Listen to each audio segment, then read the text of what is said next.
Osmania hospital డాక్టర్లు అరుదైన surgery చేశారు. టకయాసిస్ అనే వ్యాధితో బాధపడుతున్న ఓ యువకుడికి వాస్కులర్ సర్జన్, గ్యాస్ట్రిక్ విభాగాల డాక్టర్లు రేర్ సర్జరీ చేసి ప్రాణాలు కాపాడారు. ప్రైవేట్ హాస్పిటల్స్ లో కూడా చేయలేని వైద్యాన్ని ఛాలెంజింగ్ గా తీసుకున్నారు ఉస్మానియా డాక్టర్ల బృందం.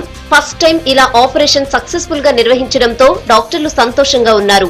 మోడర్న్ ఎడ్యుకేషన్ కు అనుగుణంగా సరికొత్త యాప్లు అందుబాటులోకి వస్తున్నాయి. విద్యార్థులకు ఉపయోగపడే కృపా హైటెక్ గ్లోబల్ టెక్నాలజీ ఇండియా సంస్థ బిస్లెట్ ఎడ్యుకేషన్ యాప్ ను మార్కెట్ లోకి విడుదల చేసింది. ఎల్కేజీ టు పీజీ చదివే వారికి కావలసిన నోట్బుక్స్ ఇందులో అందిస్తున్నట్టు యాప్ ప్రతినిధులు తెలిపారు. హరితహారంలో భాగంగా హైదరాబాద్ లో 10 కోట్ల మొక్కలు నాటుతామన్నారు జీహెచ్ఎంసీ మేయర్ బొంతు రామ్మోహన్.